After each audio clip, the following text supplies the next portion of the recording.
Alright, so behind me I have the Yamaha Timberwolf ATV four-wheeler. I've had this for 20-something years and don't get a lot of use out of it. Initially got it when I was drag racing just as like a pit vehicle. So it sits a lot, like it sits years between uses and stuff like that. And, you know, my daughter wants to ride it around a little bit because she remembers when she was younger riding it around. And it's been in the trailer for a while.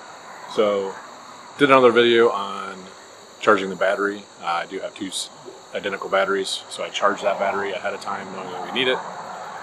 In that video, I also checked this battery and showed checking it and the fact that it was indeed dead, not completely dead, but dead according to the numbers.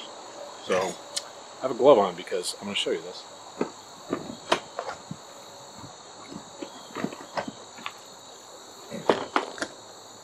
So that's like a mouse house. Interestingly enough, I had to check myself. I'm like, wow, I haven't been in this for a while. And then I realized when I was shooting that other video about the battery, this wasn't there. So mice are definitely in the trailer. Not a shocker. Again, that thing just sits. But more interestingly is recently, like in the last week or so, that all happened there. So I'm going to clean that off. And then because I know that there are mice in the trailer and they tend to like wires and nibbling and all that good stuff, what we're going to do is take the opportunity to go through this whole thing, track everything back. The nice thing about this is vehicles, like anything that moves with wheels, any engine that runs that's like a internal combustion engine, works with the same principles. Are they different? Yes, but are the principles the same? Yes.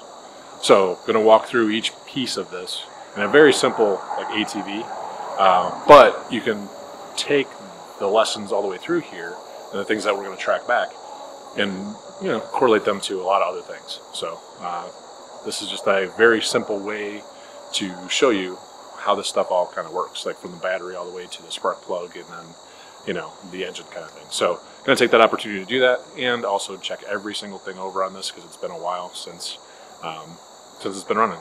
So we're going to do that first. We're not just going to try to fire it up. We're going to go through and check everything, especially now that we know that, yeah, something made a home in there for like at least a little bit. Stay tuned.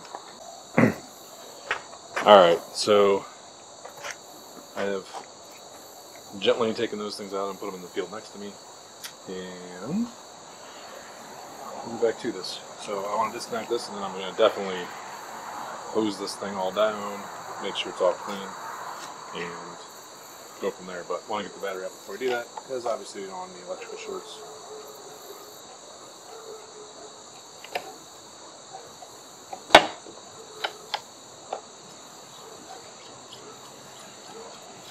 So if there's no power,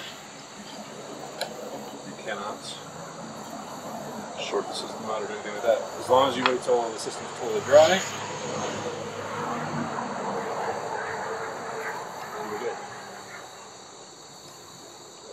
Just disconnect this.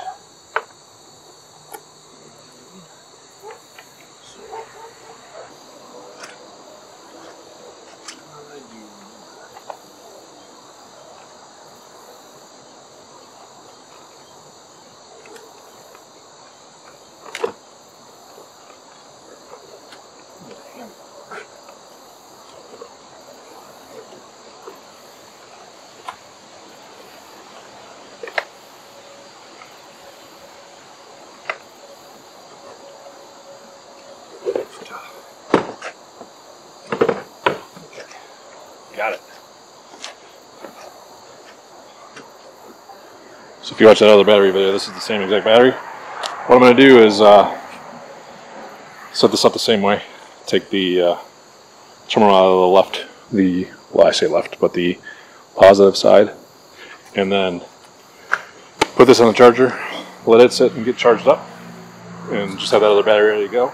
But while it's out, I have no electricity coming through here. I'm going to spray this down with some degreaser, hose it off just so it's nice and clean, especially knowing we had some friends in there. So just going to do that before we roll on.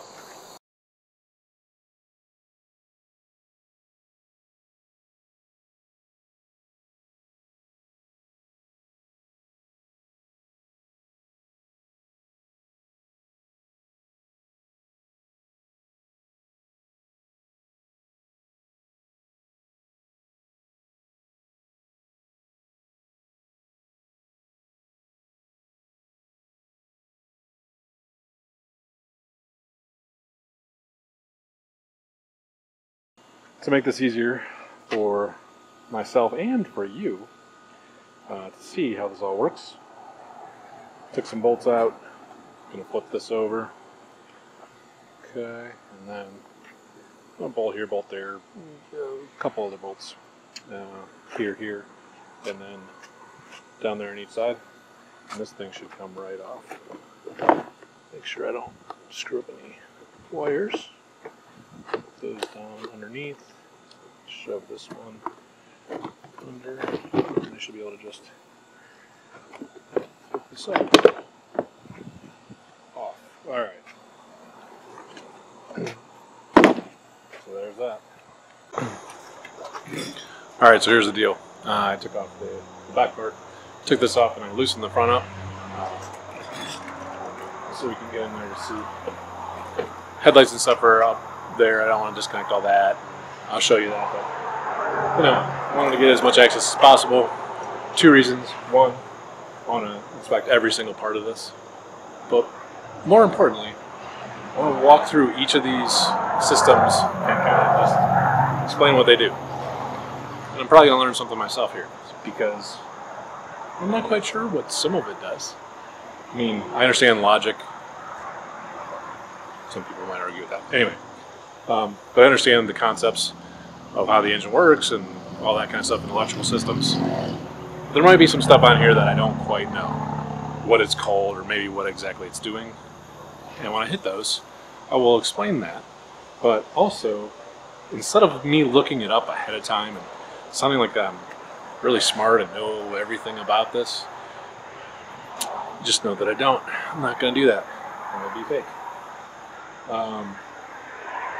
So, as I walk through this, I'm going to reason out what everything is, and I'll let you know if I'm not quite sure, but I have a hypothesis or a theory about it.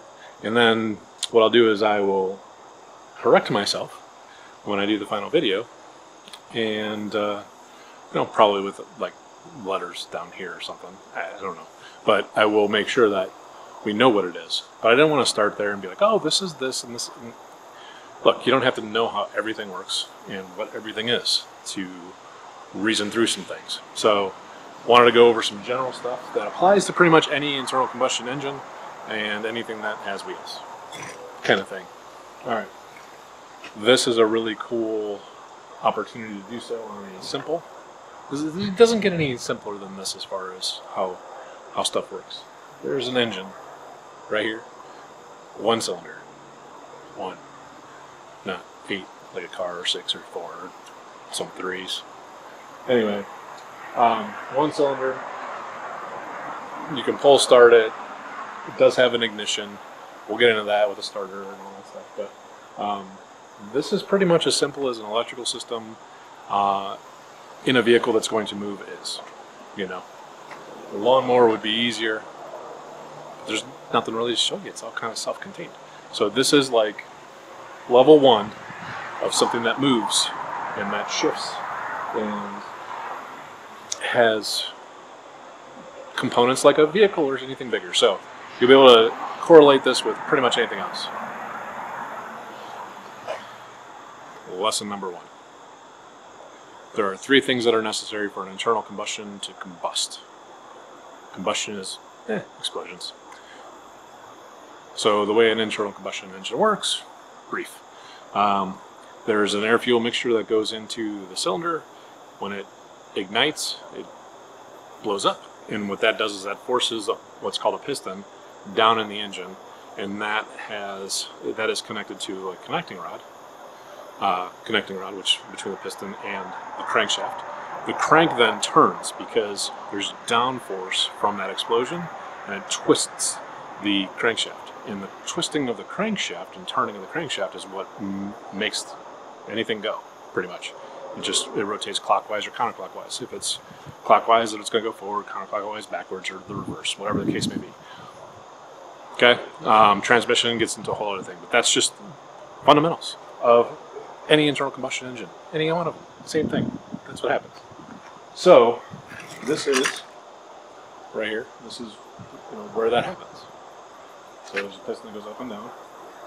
In order for this to happen, again, I wanted to give you that brief understanding of what happens mechanically, but in order for that explosion to occur, you need three things: fuel, air, spark.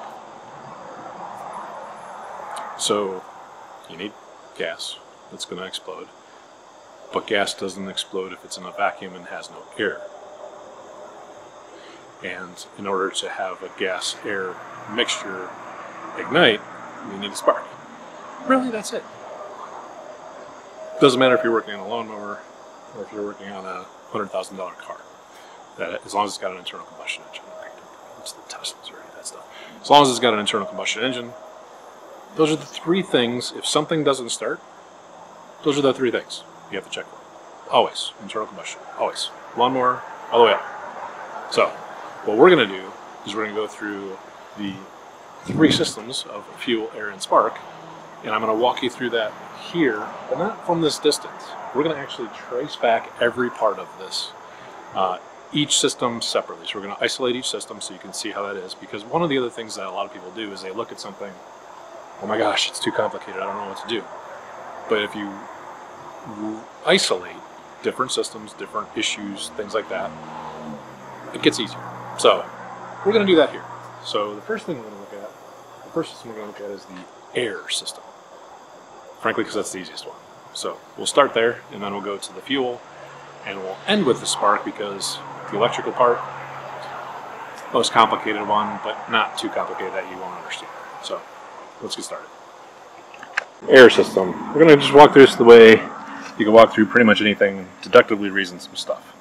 All right, so air and fuel we know has to go into the cylinder. The cylinder is where, what I was saying, internal combustion happens with the piston, and explosion occurs up here, pushes the piston down, which turns.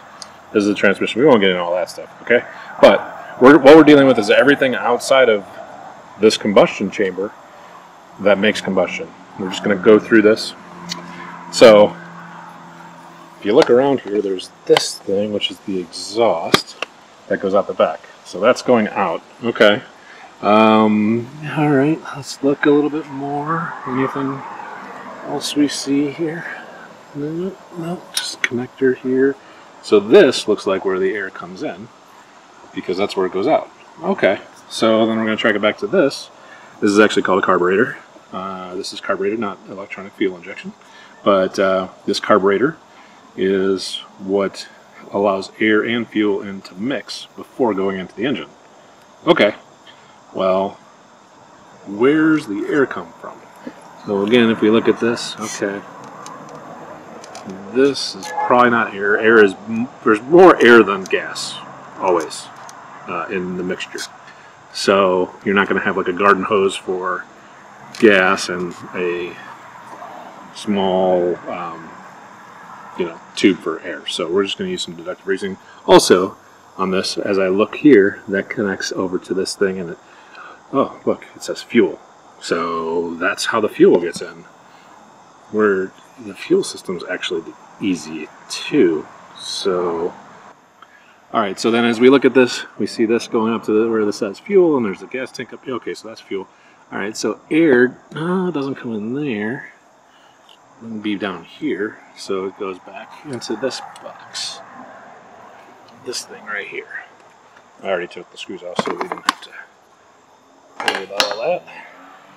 All right, an air cleaner. So the other thing with the air fuel spark, when you have air coming in, we'll just talk about the air. So here's the thing with air. There's always going to be a filter somewhere in the line, somewhere in the system. Otherwise, you could suck in leaves and all kinds of stuff into the engine. So this is our air filter. Now, it's interesting. There's a box here. So there's an air filter, but there's a box. where does the air actually come from? Okay, well there's this other tube that goes up right here. Interesting. And this is actually covered by that. So it gets its air in a spot where there's not going to be any rain or anything like that. It's underneath that cover.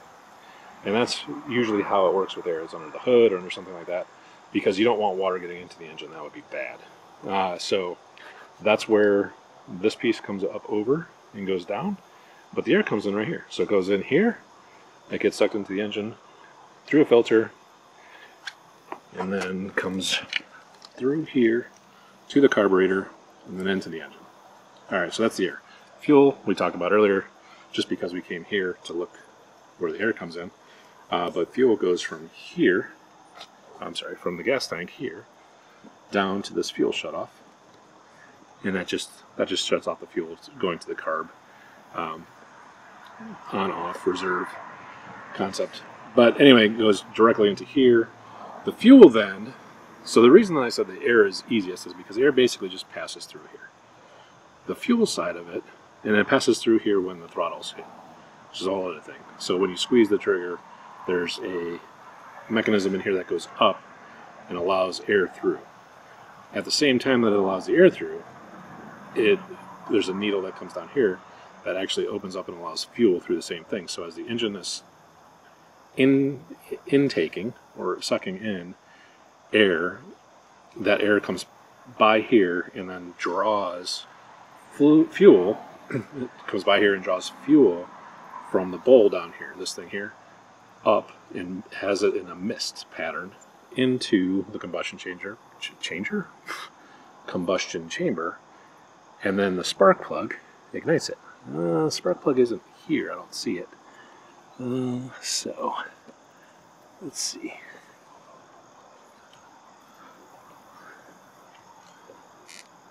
Alright, and then this hose right here, by the way, this comes through over here up to this. So air intake, that's like the, I'm not quite sure what that is. I mean, it's a breather basically for the cylinder head. It just allows any air up here out. Basically that's what it is. Alright, so air system very simple on this. Fuel system very simple, just comes straight down. There, it is gravity fed. What does that mean? That means that the fuel tank is up here, and as you turn this on, gravity brings the fuel down into here, which then goes into this bowl. In this bowl, there are jets and there are different things in here. I'm not going to get too crazy with that. That determine how much fuel gets drawn in when the air comes across here, when the engine's cranking. But for today, that's gravity-fed fuel system. No fuel pump. A car would have a fuel pump. A little bit more complicated. Again, this is the simplest version of all these systems. So, gravity-fed comes down, flows into that bowl. When the bowl is full, it comes up and it stops this flow of fuel. There's a needle on a seat, as they call it. But that comes up and basically just stops any more fuel from going down here. And when that drops, the fuel automatically just, falls in. Gravity. Alright, so those are the two systems. There's obviously nothing in here that's bad. I've changed this filter out in the past, and all good. So I'm going to close this up, and then we'll consider the air system checked out, and then we'll look at the fuel system and see what's going on there. Yeah, points that way. So this is pointing off. So I can disconnect this. There's going to be some fuel in this line. Should be. Drop it in here.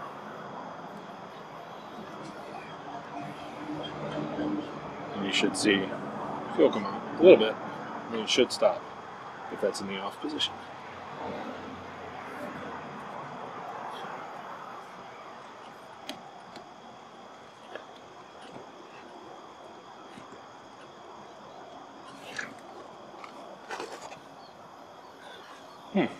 Alright, so I'm just going to take a flat screwdriver, try to get behind it.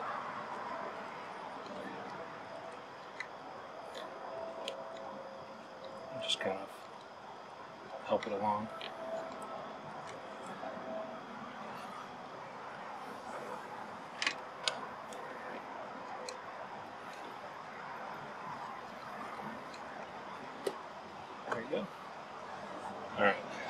So, bone dry, nothing. So there might not be anything in the tank. Or it could be clogged. So I'm going to turn this here to reserve. Still nothing. Turn it to on. Nothing. It's possible I drained this tank. I'm not sure.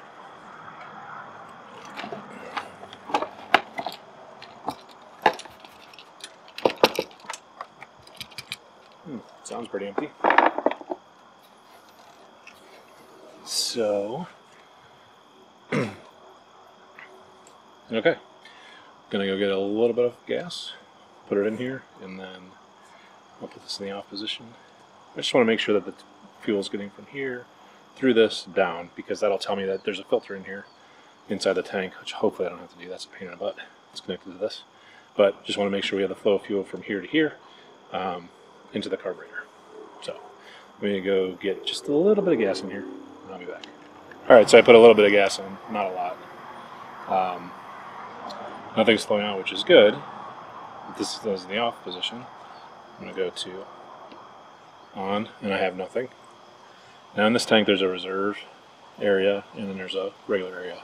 So you have it on regular, and if you run out of gas, you go to reserve. It's just a little bit more gas in a pocket. So because I only put a little bit in, I'm thinking it's going to be in the reserve area. So I'm going to go to the reserve, which is off, and you can see it flowing out. Okay, so that tells me I'm good on fuel getting to the carb. And there's a bunch of stuff in the carb that could be going on, but for right now, and again, I haven't even tried to start this thing. I'm just making sure, I'm going through everything to make sure it's all good before I even try to. In the past, I've just got on it and started it, or tried to, and yeah. Again, it's been sitting for a while. We found a little mouse house. Want to make sure the wires are good and all that stuff. Just going to roll through this, so we know that's good. Going to the carb, and we know we have reserve gas. So I'm going to put this back on.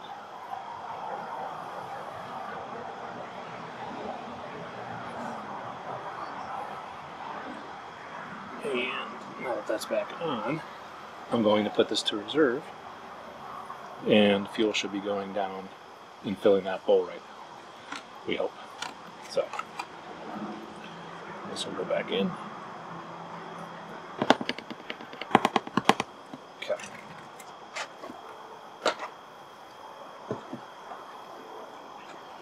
So fuel, easy part to here, good. We're hoping the carburetor's doing its thing. We'll know. Also, another thing to mention is there's this tube right here. This is a drain tube for fuel in this bowl. So I drained out the fuel tank before storing it, which I never do, but I did. That's good. But there's probably some old gas in here. We'll see. What I'll probably do... Actually, you know what? Let's do that.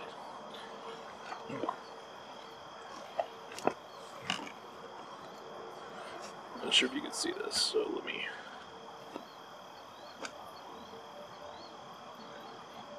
Alright, so here is a screw that opens up and allows this fuel to get drained. I'm going to go ahead and do that, which I'm glad I thought of that. See, this is why we go through all this.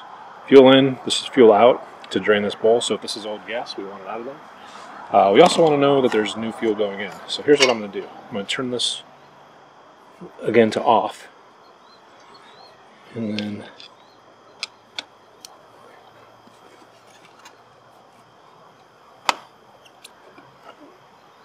I need to get a different screwdriver. Actually, this one might work. Okay, so I'm going to loosen this. And I should be able to loosen this to the point where fuel comes out. Oh, look at that. See the color difference?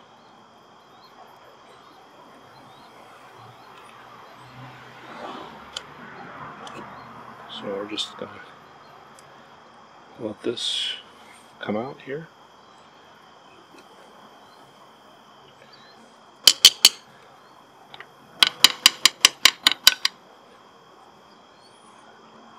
Alright.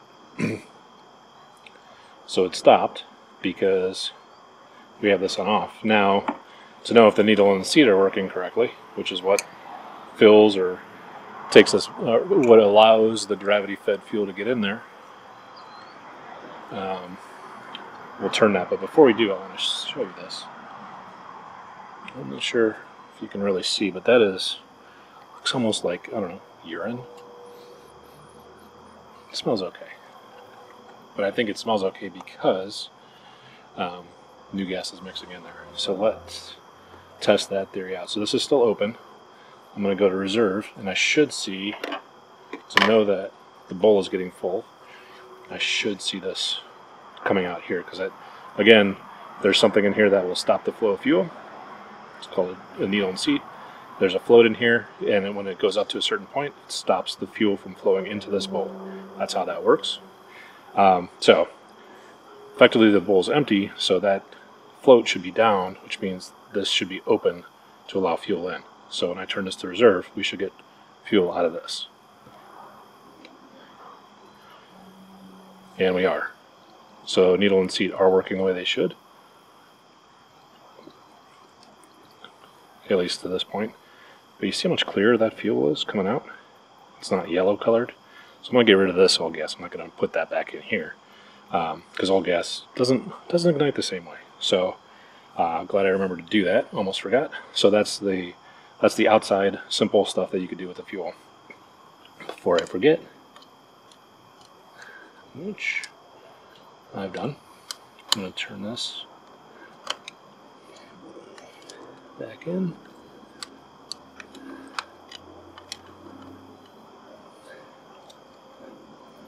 Okay, and then to make sure I don't have a leak here, tighten that back up. I'm going to put this back on reserve. We should not get anything because that's tightened back up, so it's not allowing anything to come through. That is correct. So I'm going to put this back out here. Okay, get rid of this bad gas, and then we'll go into electrical. A lot more to that. Oh, one last thing to show for the fuel. This right here, that's a vent tube. Why do you need a vent tube, you're asking? Here's why. Because if there's fuel in there and there's no air on top, the fuel will not be gravity fed, it'll just stay there. There's got to be air in there to allow it to gravity feed. So that's what the vent tube's for, and this just shoots out to the front here. So there has to be, in order for things to flow, you have to have air, just like same concept as this container here, right? You have to loosen this to allow the flow of fuel through there. Otherwise it's gurgly and it barely comes out. So that's what that's for. Same concept, apply it here. This allows it to be gravity fed. Alright, so electrical. This is the scariest part for everybody. And is it scary? Yeah, a little bit. It's the most complicated, I would say. Especially when you get into newer vehicles and stuff. But we're going to just isolate it. We're going to simplify things down. I know, it's a new concept for us. Alright, so here's the deal. First of all, I want you to see this. See this right here? This is why you don't want mice around. Because this insulation right here, they chewed that all up. That was part of their mouse house. I saw red in there and I was like, I wonder what that's from. There's what it's from. But I don't see, there's a couple nibbles it looks like on the wire itself. But what I'm going to do is I'm going to red tape that, seal it up, make sure there's no issues. And that's really what we're looking for here, to see if there's anything that's an issue. This is a fusible link, so there's a fuse in here, I would think. Yes. And this just goes, so we'll track that back. That goes here, here, here, all the way down into this. It seems. Okay. But it's a fusible link, and the reason this is back here and not down here is so you can get to it. And this just sits where the battery is. Goes in that compartment, so that there's a fuse in here, and that's so you don't hurt anything. If there's a short or something like that, that fuse should pop, and that's just going into the system from one to the other and protecting it. Pretty sure that's what that is. There'll be words down here if I'm wrong. but that's, I believe, the fusible link. And then here's the other part of it. So this is something that is kind of crazy for vehicles and everything. This applies to anything, a car, whatever the case may be. This is the negative cable. Watch where this goes. So we're going to go here, track it back. It's going to go here, down, and then to there. And it stops. So this is very weird. Why does it do that? Okay, so what effectively this is doing is it's making the entire frame of this four-wheeler the ground. And all vehicles do this. You know, they use the metal frame as a grounding system. And there are multiple places usually that the electrical system is grounded. For this, because it's so simple, there's just this one place. To this ground, to this here. And then we'll track back other circuits and see what they connect to. But effectively, that wire goes from right there to there. And it just provides that, it basically makes the entire frame negative current ground, effectively. So, yeah, that's one of those things. You look at a car, grounding straps, things like that are very important and often overlooked because that is how the electrical current gets flows through. Goes through any device here and grounds out in the frame. So it just seems weird, right? You would think that the negative wires go back to every single component and, you know, like a battery, like a direct battery to something. The black cable all the way back. That's just not how it works for these vehicles. Any type of vehicle, pretty much. They leverage the frame, and it simplifies the wiring and all kinds of stuff. But you know, that's what it does. So there you go. That's it. So negative cable, very easy to track back. Positive cable, red. Okay, so we take this, and we're looking. I don't know what that is. That goes from here over to this thingamajiggy. Yes, like I said, I'm going to tell you when I don't know what something is.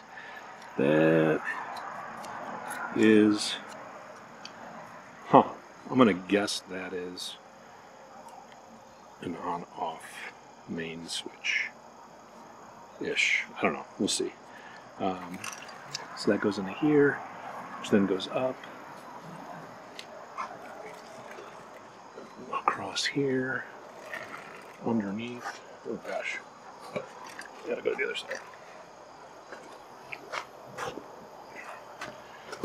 I'm gonna guess this goes all the way. There we go. It's in here.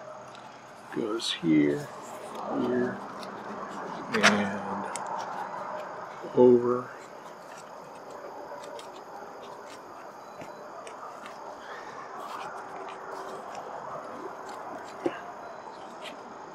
Up. Okay, which one are you? Here, this one here. Over. Down. Oh, I know what that is. Okay, so that goes up. Just tracking it with my finger, sorry. Over. Down. Down. To that. And that right there is the starter. So, I said earlier this thing can be pull started and it can, but there's a starter on it. The starter has the biggest draw of anything on a vehicle. So, it's usually connected directly to the wire, or it's usually connected directly to the battery. When I say directly, I mean, you know, there might be something in the path, but usually that cable comes down to the starter, and it's a thicker gauge. That's a pretty thick cable, see that? Because it draws a lot of amps to turn the starter over. The starter draws a lot of amps, I should say, from the battery. So, same thing with the car, any other vehicle. Your starter is going to have a direct connection to the battery. Not going to be a bunch of electronics in the way, any of that stuff. It's going to be a big, thick cable going to the starter, so that's what that is. So what that means is,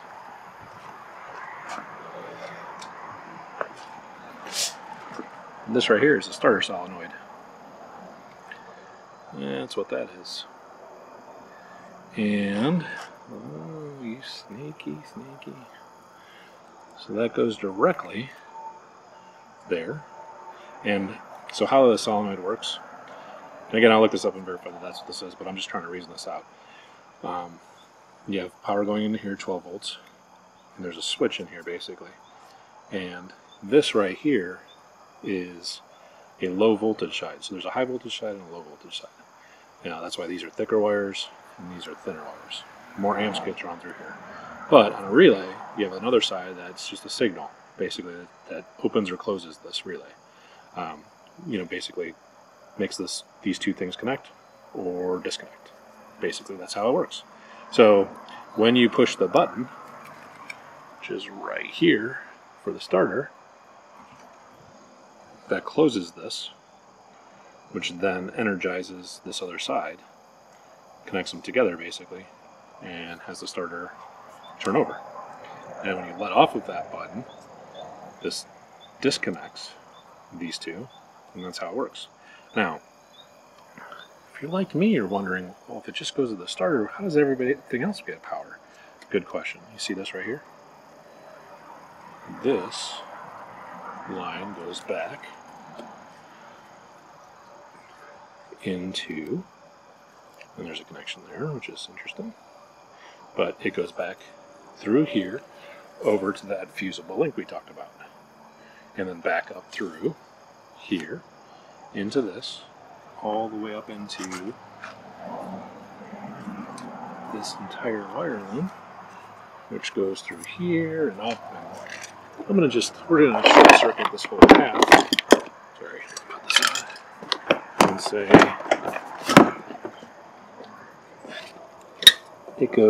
it is here. It is this right here that comes around and then up. Alright, that gives you power.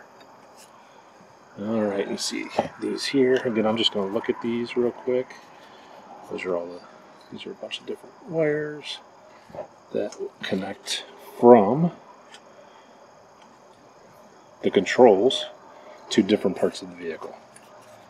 Alright, that's what this is. I'm just looking for anything that is chewed up. I don't see anything. Not going to really mess too much with the wires. You can see that they come up through here, and then there are controls on this side for headlights, on, off, start. Every one of these has a different wire to it. So it comes to this side. This is our fuel, so no wires there. Also, you got to have wires coming up to these two lights, and here's your ignition switch, on or off, and you'll have that. But effectively, based on what you do with these controls, you have a high, a low. So you have 1, 2, 3 different settings for that, 2 different settings for this. You have a momentary switch here, a couple lights for neutral, and see if you have this thing in neutral, it sends a signal up to close the loop and light that light. So that's what all those wires are there for. But if you look at that, it's like, oh my gosh, look at all these wires. But when you isolate them down, again, it's just a wire going to something, and then it should be grounded to the frame. But each of these wires does a certain thing. Alright, and you can see this ignition switch is moving around, which is interesting. I'm not sure. I didn't really notice that thing moving around that much. But yeah, that's where all those wires, this bundle of wires goes from there. Because here's the other thing. So there are multiple wires coming into this ignition switch, see? Because when that turns on, that's called a switched 12 volt, and that basically turns on this stuff here. Not all of it, because this is a starter solenoid, but it gives power to the rig, to the four-wheeler. So that basically is the main power for everything. Alright, so we now know that's what goes there. We know these switches are the controls. There's a headlight up front, there's brake lights. Alright, so let's get back to this. So that's what happens. Comes in here, so thick wire for the starter when the starter gets turned, but this smaller wire is what carries everything else. Again, fusible link to make sure we don't burn anything down if something's not right. But I'm looking through here, you have this. I don't see any issues with these. I'm not going to dig too deep and cause a problem. here. So here's an interesting thing.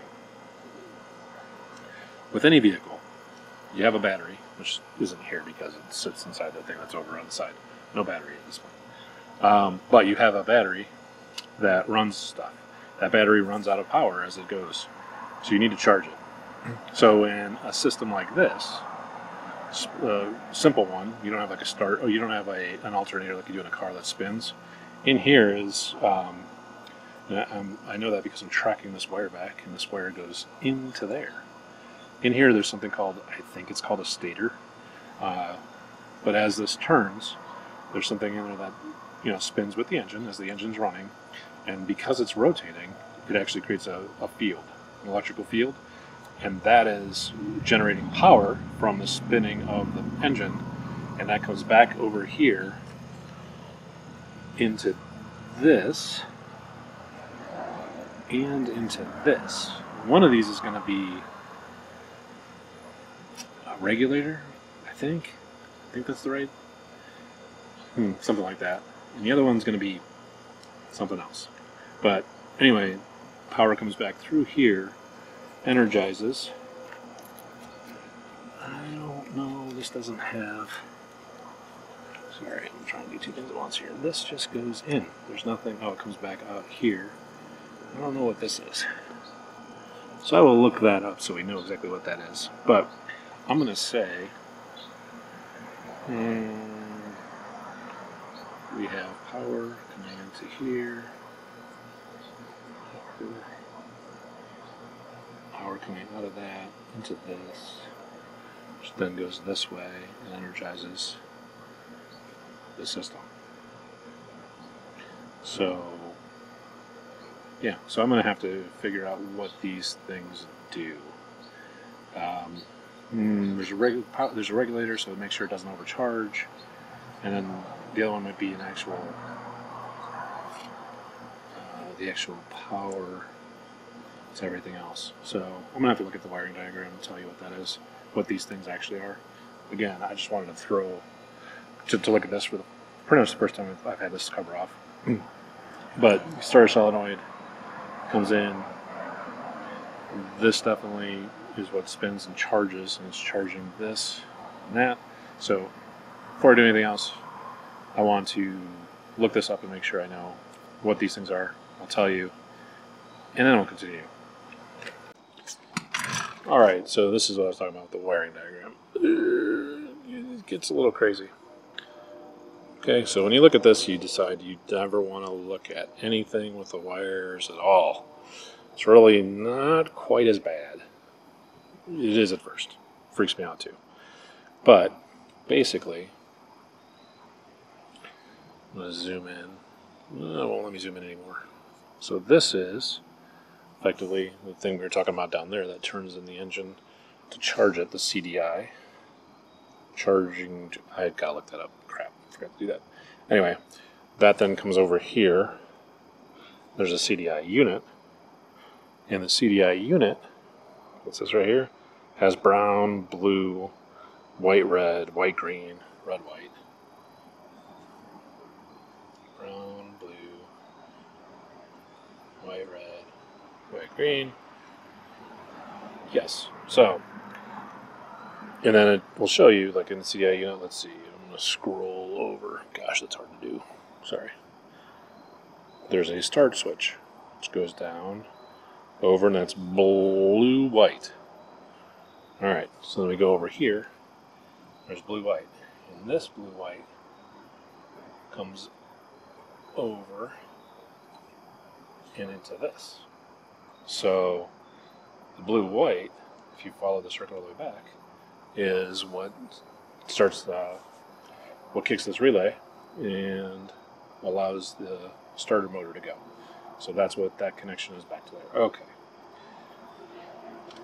This has all the other stuff in here. Okay, so rectifier is what this is. It's got a red, 3 whites, a red, a black, and 3 whites, basically. And that's what this is. So basically I am using this to figure out exactly what's going on. This is just, I looked up Yamaha 250 wiring diagram, that's what this is. Okay, so this is the rectifier. So I now know that's what that is. I think I said that earlier. If not, that's what it is. And this is the CDI unit right here. This is the, what is that? That's pretty much what happens. So battery, you have a main switch. The main switch turns everything on. Ignition in your car, turn it once, so that's your main switch. Turn it again, that's your starter switch. Here you push the button, goes here, allows us to go through to the starter, crank the starter over. Alright, cool. Once the engine started and moving, that stator in here, or CDI thing, spins, comes back, goes into here, which rectifies that, makes sure that, well, I don't know, pretty sure. Again, it'll be in writing if it's wrong. But basically make sure it throttles back what's coming out of there so that I could keep the battery charged, go back to the battery and charge it. This is a distribution unit for basically power and all the other little circuits that go on, like ignition, tail lights, brake lights, and stuff like that will be turned on the switch up on the handlebars. And here, I'll show you. Let's do. So right here, you'll see connectors for the light switches. Sorry, you'll see connectors for the headlights, and you see the color coding, yellow and green, and I can see yellow and green up here, which you can't see, I'm sorry, yellow and green back here, which goes up and connects to that switch at the top. All right. Real quick, down and dirty. Just wanted you to be able to kind of work through and track some stuff back. Not a really complicated system. Has the fundamental things that are required. You know, for this, the alternator's inside the case. You know, starter solenoid, same as a car. So if you can understand this, follow this through, you can then take this and apply it to many other things. You know, the ground being connected to the frame, and that being important to make sure that all those connections are good. Alright, so this all looks good. Track back the wires. I don't see anything chewed up. Again, sure beats putting in a new battery and turning it on and having an issue. So went through everything there. Alright, and then from here, from the other side, there are a couple wires that come up over here into this, which is the coil. So these wires, kind of like the relay we were talking about earlier, two little wires come in when the spark needs to get to the engine. So anyway, this is a coil, and it takes the small current voltage, and there's a coil in here. It's called a coil for that reason. There's a coil in here that basically magnifies it, has it come out a lot stronger than it comes in. The exact number, maybe I'll give you here, but I'm not sure. It depends. So small wires, you see how thick this wire is coming out of here? So this goes into the top of the spark plug. Here's a spark plug so you can see. This is the electrode, goes all the way through to the middle there, and then the outside of it is basically negative. It's grounded by being attached to the engine, which is then attached to the frame, which we know the frame is grounded, so that goes back to what we were talking about earlier with the grounded frame. So this is grounded, and then this is your electrode, the positive part, and because there's a gap, let's see if you can see it, because there's a gap between there, that gap, spark comes out, basically arcs between those two, and that creates a spark. And it has to happen at certain times, which is handled by how the engine rotates, and we won't get into all that, but that's basically what happens. The coil provides this electrical current, and there's not a whole lot to this. So if we don't have spark, coil might be bad, signal coming to it, spark plug. So that's pretty simple. Car's a little bit more complicated, but concepts are the same. Still a coil. Alright, so before I put this thing back together, I was going to throw it back together, but before I put it back together, I have great access to all this stuff. I'm going to get the battery hooked up temporarily here, track everything back, make sure it's going to run and work, because if there is something that's wrong with a component that's here, or we have to track it back, it's going to be super easy with everything off. So, I'm going to get that all situated now and see what happens. Alright, so I have the ignition switch up here off, which effectively means that the coil will never get power. Again, any one of those three things that you don't have, no combustion. So I am eliminating spark by turning the ignition off. No spark can happen in the chamber. This thing won't start. What I want to do is actually crank it over, make sure it starts all the way and everything works. Just get some oil moving around in there.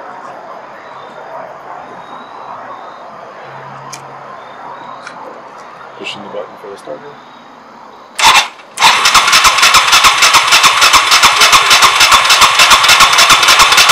That's good. That means starter works.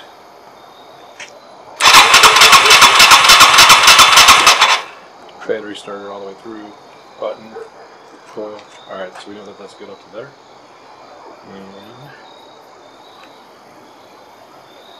That's good. That's good.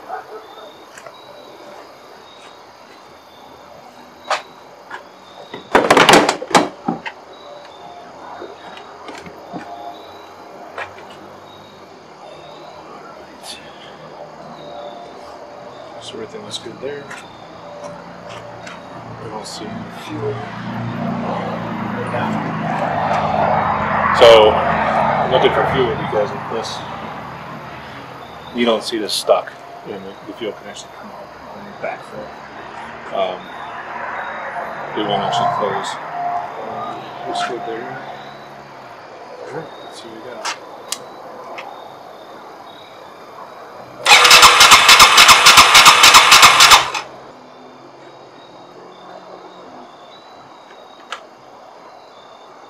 Alright, open up the choke.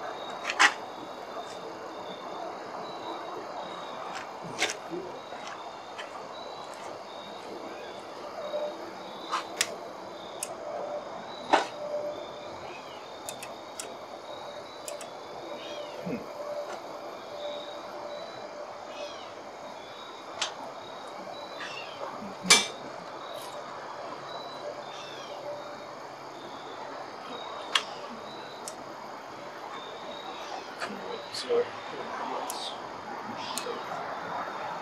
good there. So neutral.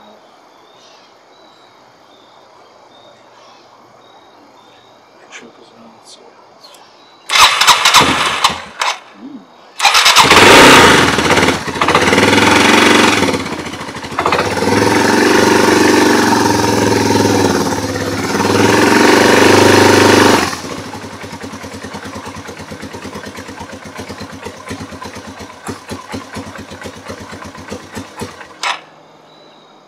Alright. Headlights work. Starts. What? Last time I made this mistake and I said I did a couple things like I changed the filter, drain fuel. Alright, so we're good.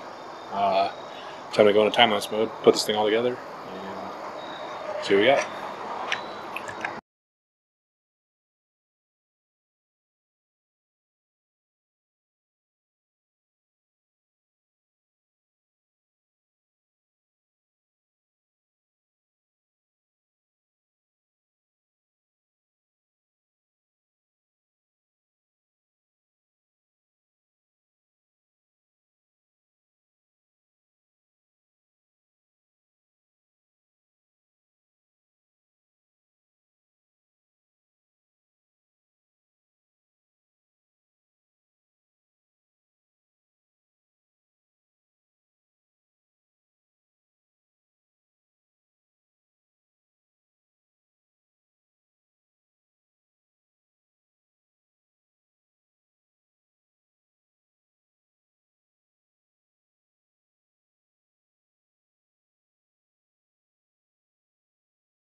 Now you're recording.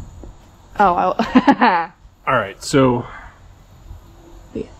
What's 7? How do you know that? Because it said max load 35 pounds at 7 psi, which is max operating pressure. So this tells you at 375 pounds, and that's per tire. So yeah. When you go 375 pounds, there's a lot more weight to this, but it's per tire. And that's the maximum, but we don't want to run it at the maximum. So we want to go a little bit less than that. So that just tells you basically don't go past that. So we're going to need to add more because it's not even reading it. Yeah, there's probably nothing on it. Make sure you're on it really well, though. Yeah, I did it multiple times earlier, too. Okay. Yep. So there is no... And these... Oh, wait. No, it is at 5. Oh. Let me get another gauge that's actually better for the lower... Yeah. And tire gauges are different based on that. So this tire gauge starts at 5, which means it's going to be really hard to read what we want this to be at. This one goes 1 through 15. It's one of the ones I had for racing because the rear tires of the big tires that are in the back there, you run those at like 6 pounds of pressure. So really big tire doesn't mean more air. That's weird. Yeah. So you just gotta. That's why you always want to pay attention to this and know roughly what you want to run them at. Know if it's too low, you can come right off the rim. So you definitely want to just know what the max is. And we're gonna run these at. Let's run them at like 4 or 5. I think that one is at 5. Well, here use this because this is more accurate than this. This is a cheap that's gauge weird. to begin with, and it only goes to 50. Well, this one doesn't even go to 50, but. Well, it doesn't. It doesn't need to go to 50. You might want to, like try. I know. I saw that. You might want to back off a little bit. No. So on here, from the side, you want to be square on it. What that means is, see how this is flat like right and that's flat. But look at it from this side, and it'll be like that. Yeah, there you go. It's at 4. Okay. So I'll just make them 5.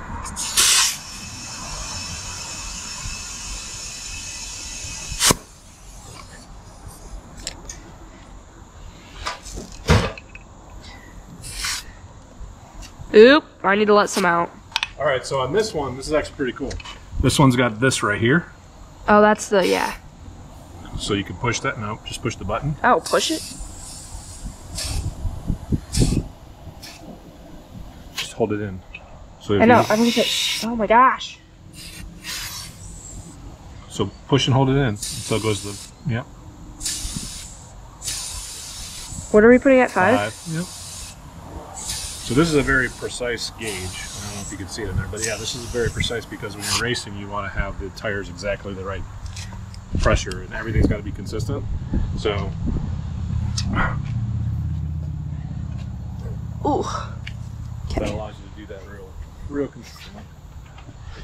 Now, the other thing is what I was saying earlier is these tires are actually different front to back. I don't know if you noticed that. See how these are lower and wider than these? Or they seem to be? Yeah. Okay. So you always want to check each tire, you know, because you don't know if they're different or not. Yeah. So look but they say the same thing. Or this one, no, this one says 275. All right, so that means that this tire can hold less weight than this one, or support less weight. But they're the same tire pressure. The same tire pressure, which is all you worry about now. So roll them at 5.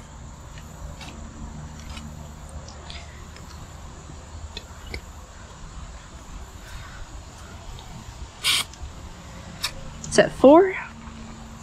So I'm gonna need to add some.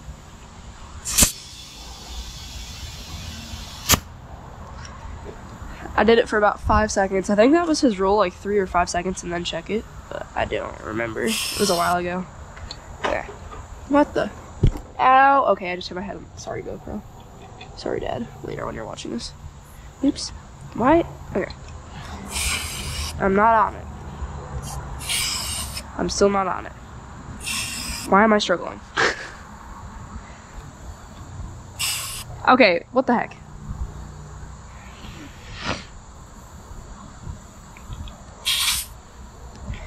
It's at 5, so we're good. Click that back on, and I have to do the other side. Come closer. Closer. Now. All right, so this is the torque wrench. how this torque wrench works is you dial in to a certain amount of foot-pounds, and for that we said it was 40. So we're going to loosen this collar and turn this until we get to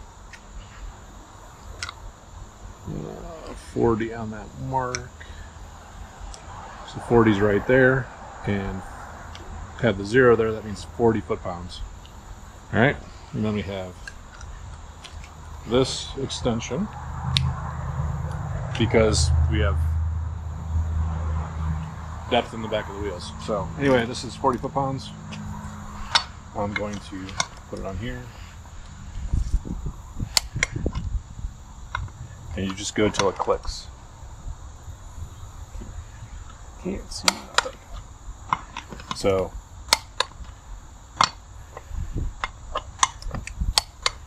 these are definitely 40. 40 seems a little light, but that's what it says.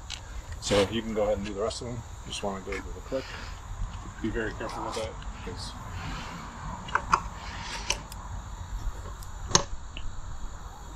ow. It's my head. yeah. Just put your hand over here. Yeah, like that. What? What am I doing wrong? Am I too powerful? There we go. No, you should have. And what it is your leverage. You can put this wherever you want. So you put it up high, just put it where it's comfortable, where you can easily push down. What the heck? Okay.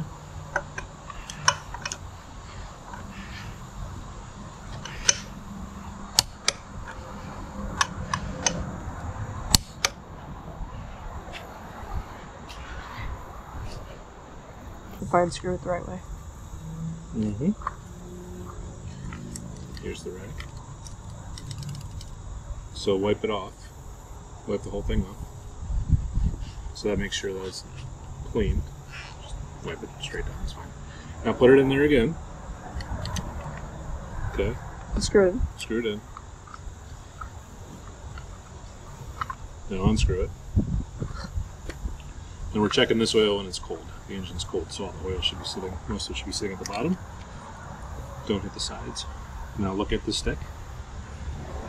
And with this stick, turn it over the other way. See, it has these 2 marks. That means the oil should be in between those 2 marks. Shouldn't be way up here, and it shouldn't be too low. So it looks like it's in a pretty good spot. Okay. So we're good. We definitely have enough oil in there. It's something you always want to check, especially when it's sat for a while. Okay, so went through the different systems and how they work on the 4-wheeler with the rectifier and stuff. We've been running it for a while. I wanted to throw this on here and just see what it does. You can see it's 13.4 and it keeps going down. The reason it's going down is because it's not running currently. So the fact that it's over 12.86 means that it's charging. So I want to show you that real quick. So on a car, it's an alternator that spins and creates the, that sits outside the engine, spins and creates the electrical current to charge it.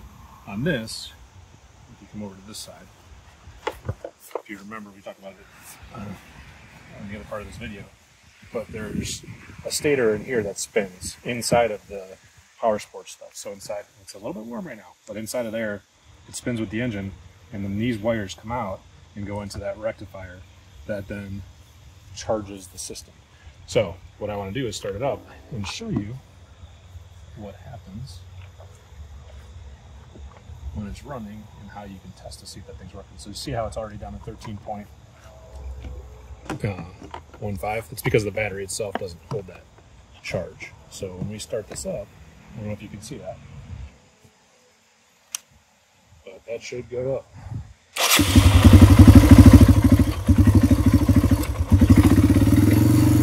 Alright, see that? So 14, 14.4, 14.3, 14. That's because the stator and the charging system is working. So effectively it's the same thing as a car. To test the charging system, you want to make sure it gives out about 14 volts or more. And as you go faster, it doesn't change here. The reason it doesn't change here is because that rectifier that this goes through will actually regulate, it regulates the power to make sure you don't overcharge the battery. But it will, as the engine goes faster, generate more power. So you have to have something in place that prevents it from overcharging the battery. That's what that regulator does. But 14.46 means the charging system's working fine, no issues there, just like a car.